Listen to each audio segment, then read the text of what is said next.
Hey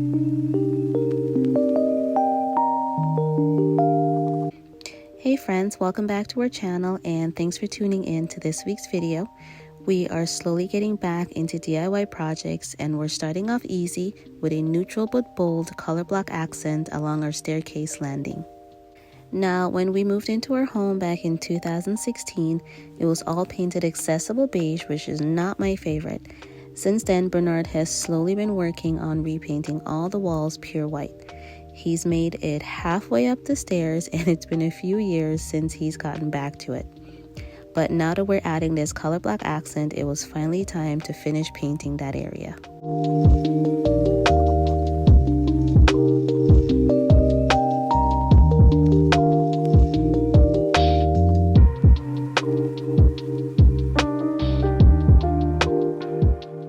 The idea for this project came right after Christmas when I was removing all the garlands from our stairs, and for some reason the white walls and the white rails felt so bland that I knew we had to do something about it. Initially, I was just going to add a large piece of art, but have you guys seen how expensive those can get? Yeah, the prices quickly had me rethinking that decision. So we figured, why not create our own custom artwork that better reflects our style and for a fraction of the cost. Now, I'm not gonna lie, it took some trial and error before we decided on this layout, but I love it and I can't wait to hear what you guys think. With this particular design, the painting had to be tackled in sections, and so Bernard grouped everything by color. The first couple of boxes you see him working on were drawn out using a pencil, ruler, and level. Then he carefully taped off each box to begin painting.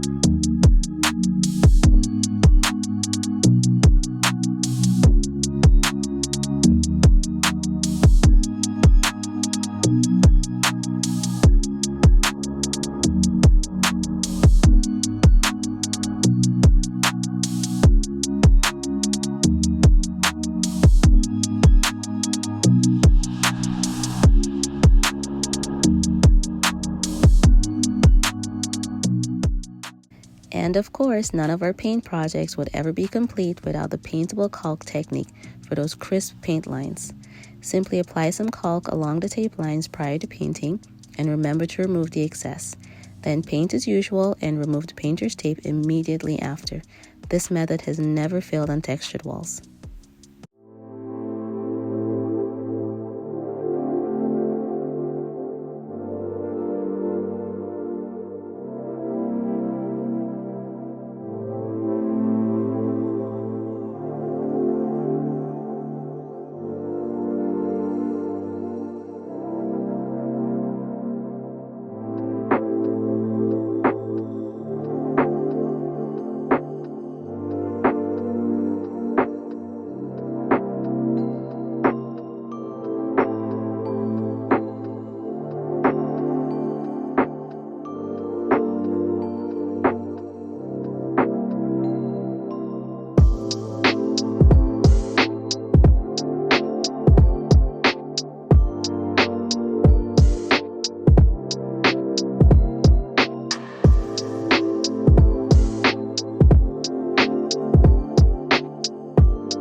Bernard gave those painted sections 24 hours to dry, and then he moved on to the next phase of the design.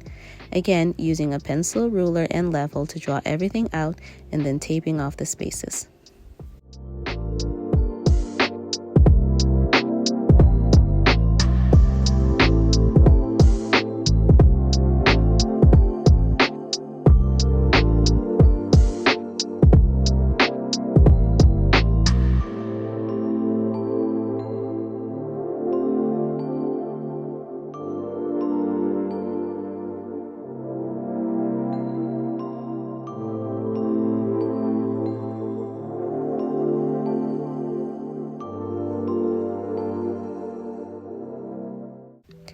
One way we were able to keep costs down for this project was by using leftover paint.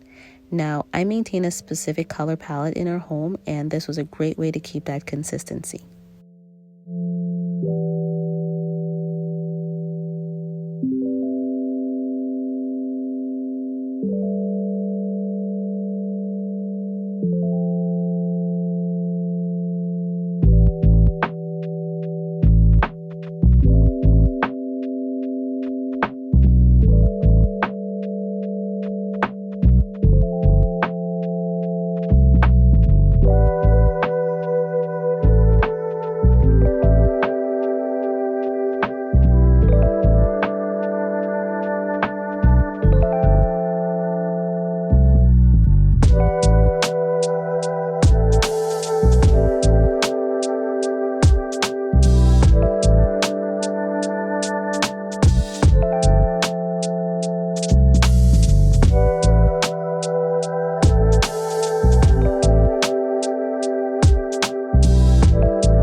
Bernard waited 24 hours for the fresh paint to dry and then began taping up the final sections of the color block design.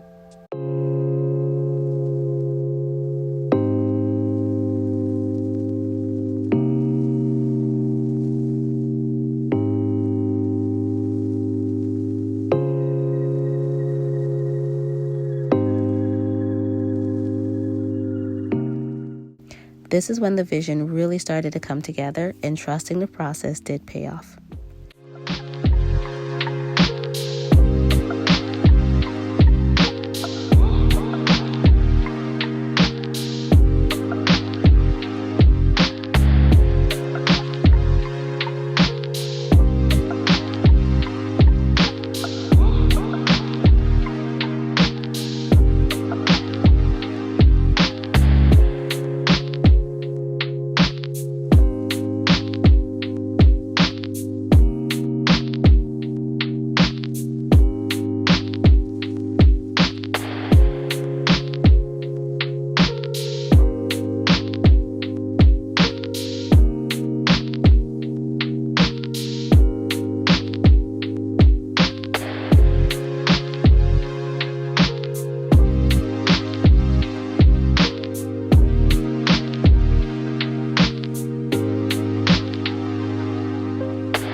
Here's a quick reminder of the before view, and here's what she looks like now.